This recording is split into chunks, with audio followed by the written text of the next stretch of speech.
Good morning India. दोस्तों नमस्कार। दोस्तों आज की मेरी कहानी काफ़ी इंटरटेनिंग है और ये कहानी आपको ज़रूर पसंद आएगी। जी, आज की कहानी का नाम है किस्मत का खेल। तो चलिए हम आपको सुनाते हैं कहानी। लेकिन दोस्तों उससे पहले एक बात जो बहुत ही ज़रूरी है, अगर आप चाहते हो कि इस कहानी की ऑडियो क्वालिटी आपको पसंद आए, जब आपके कानों तक पहुंचे तो एक काम जरूर कीजिए, ईयरफोन या हेडफोन का उपयोग करें। इससे ऑडियो क्वालिटी पसंद आएगी आपको जब आपके कानों तक पहुंचेगी। साथ ही दोस्तों और एक ज़रूरी बात, अपनी आंखों को बंद कर लें, इससे ये कहानी और भी रियलिस्टिक लगेगी। चलिए अब कहानी सुनाती हूँ। मेरा नाम राघव है और ये बात मेरी ज़िंदगी की एक सच्ची दास्तां है जो मैं आप सबसे शेयर करने जा रहा हूँ। दोस्तों मुझे उम्मीद है कि आप हमें जज नहीं करेंगे, लेकिन मुझे ऐसा लगता था कि मेरी जो कहानी है वो एक बार आप लोगों को ज़रूर सुनानी चाहिए, इसीलिए मैं आज ये कहानी आप सबके सामने लेकर आया हूँ। बात शुरू होती है ये आज से करीब 4 साल पहले, जब मैं अपनी पत्नी को देखने गया था। मतलब हमारे घर से देखा देखी चल रहा था, अरेंज मैरिज शादी था। मैं वहाँ देखने गया तो मुझे मेरी पत्नी पसंद आई, मतलब होने वाली थी पत्नी। उस वक्त शादी नहीं हुआ था, वो देखने में अच्छी थी, लेकिन उससे भी ज़्यादा जो पसंद आई थी वो थी उसकी बहन। अप्सरा सी सुंदर थी। एक पल के लिए तो मैंने घर वालों को कहा भी कि मुझे इसी से शादी करनी है, लेकिन घर वाले नहीं माने और ना ही उसके घर वाले। हाँ, ये बात लाजमी भी था। बड़ी बेटी की शादी से पहले छोटी बेटी की शादी कैसे दे सकते हैं भला। खैर, क्योंकि मेरी पत्नी पढ़ी लिखी थी, अच्छे से जॉब करने में भी रुचि रखती थी और साथ ही सबसे ज़रूरी बात कि वो मेरे घर वालों को पसंद थी, इसलिए मैं शादी के लिए तैयार हो गया। जबकि जो छोटी बहन थी वो उतना पढ़ाई पे ध्यान नहीं देती। मेरी जो होने वाली वाइफ थी वो मेकअप वगैरह थोड़ा कम करती थी, सजी थोड़ा कम रहती थी, जबकि छोटी वाली को मेकअप वगैरह बहुत अच्छा आता था। शायद इसी वजह से मैं उसकी तरफ अट्रैक्ट हो गया। लेकिन घर वालों को भी बड़ी बेटी पसंद आई तो मैंने भी उससे शादी कर ली और फिर मेरी शादी प्रेरणा से हो गई।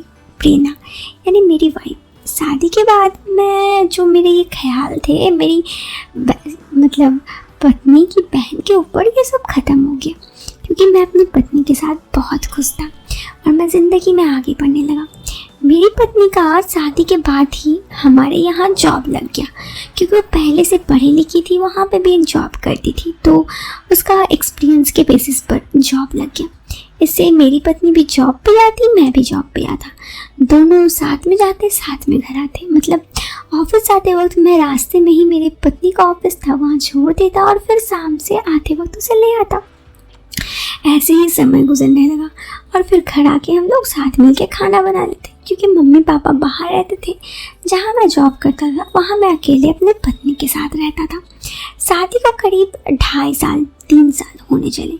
हम सब चाहते थे कि हमारा एक बेबी हो। इतना दिन से हम बेबी इसलिए नहीं कर रहे थे क्योंकि बेबी करना मतलब मेरी पत्नी का जॉब लगभग छोड़ना।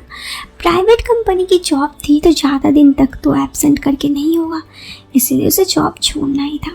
खैर 3 साल 4 महीने के बाद हमने ये फैसला किया कि अब एक फैमिली प्लानिंग किया जाए और हमने यही सोचकर अपने बच्चे को लेने का फैसला किया और मेरी पत्नी ने जॉब छोड़ दिया। वो घर पर ही रहती। कभी कभी उसे थोड़ा बुरा लगता घर पर रहने के लिए, तो मैं कभी कभी ऑफिस से जल्दी आ जाता। ऐसे ही समय गुजरता रहा। कुछ दिन बाद जब मेरी वाइफ को थोड़ा ज़्यादा दिक्कत होने लगी, यानी कि उसके मतलब और 3 महीने देर थे उसकी डिलीवरी के लिए, तो मैंने कहा कि उसके मायके से उसकी माँ को आ जाने। अब वहाँ पर उसके पिताजी थे, वहाँ पर पिताजी को भी देख रेख करना होता क्योंकि पिताजी ऑफिस जाते, तो उसकी माँ को आने में दिक्कत होती। ऐसे में उसकी जो छोटी बहन थी जिसका नाम अनीता थी, अनीता आ गई। सच कहूँ दोस्तों तो मेरे दिल के एक बार जो अरमान थे वो फिर से जाग उठे जब मैं अनीता को लेने के लिए रेलवे स्टेशन गया। वो मुझसे हेलो की और नमस्ते करने के बाद मैं उसका बैग लिया और गाड़ी से हम वापस रिटर्न आ गए। वो अपनी बहन से मिलकर काफ़ी खुश हुई अनीता, और प्रेरणा भी अपनी बहन से यानी मेरी वाइफ भी अपने बहन से मिलकर काफ़ी खुश हुई।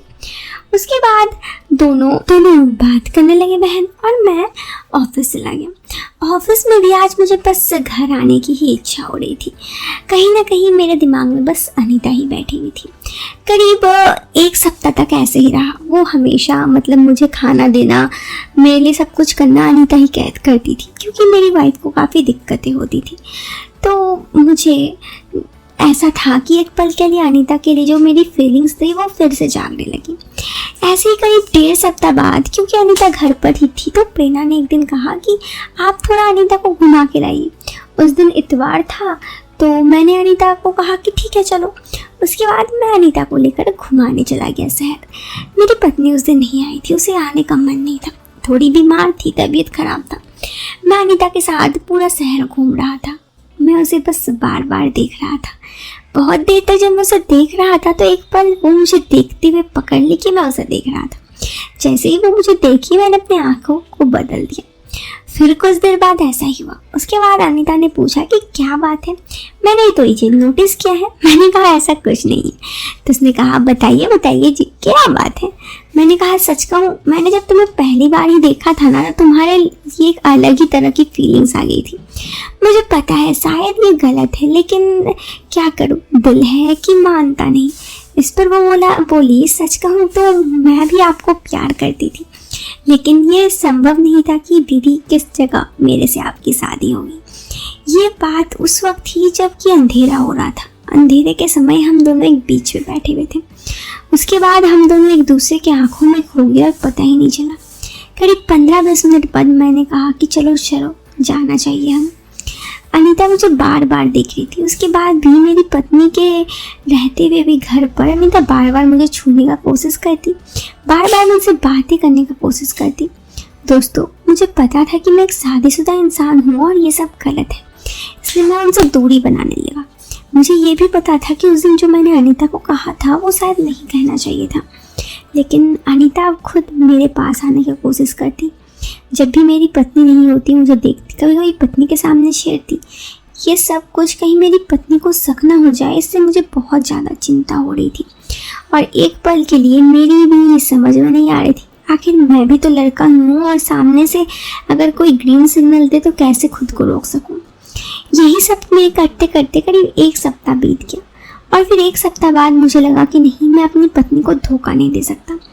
इसलिए मैंने अपनी पत्नी को कहा कि एक काम करो, तुम अपने मायके ही चले जाओ, मैं यहाँ पर अकेले रह लूँगा। मेरी पत्नी ने कहा आपको दिक्कत हुई, यहाँ पर क्या दिक्कत है। मैंने कहा कुछ भी करके तुम्हें यहाँ थोड़ा मोड़ा काम करना ही पड़ता है, मायके जाओ, जब टाइम मिलेगा मैं आ जाऊँगा। इस बात पर अनीता थोड़ा मुझसे गुस्साई जरूर, क्योंकि अनीता तो बस चाहती थी कि वो मेरे साथ रहे, लेकिन मैं उसे वापस जाने के लिए बोल रहा था। लेकिन खैर वो चली गई। उसके बाद से मैं अपने ससुराल जाता तो क्योंकि मेरी पत्नी तो थी वहीं पे, तो मुझे जाना होता, लेकिन ये चीज़ मेरे दिमाग में हमेशा रहती कि मैं कभी अपनी पत्नी को धोखा नहीं दूंगा, इसलिए ज़्यादा अनीता से बात नहीं करता। दोस्तों, ये कहानी तो यहाँ ख़त्म हो जाती है, लेकिन एक बात कहूँ, ज़िंदगी में रिश्तों की अहमियत होती है। ऐसा नहीं कि हम हर किसी से रिश्ते बनाए जाएं। अगर ऐसा ही होता तो हम इंसानों में और जानवरों में कुछ फ़र्क नहीं पड़ता। इसलिए प्यार करने के साथ रहिए, सेफ रहिए, सावधान रहिए। वीडियो पसंद आए तो लाइक जरूर करना, चैनल पर पहली बार आए हैं तो सब्सक्राइब करना।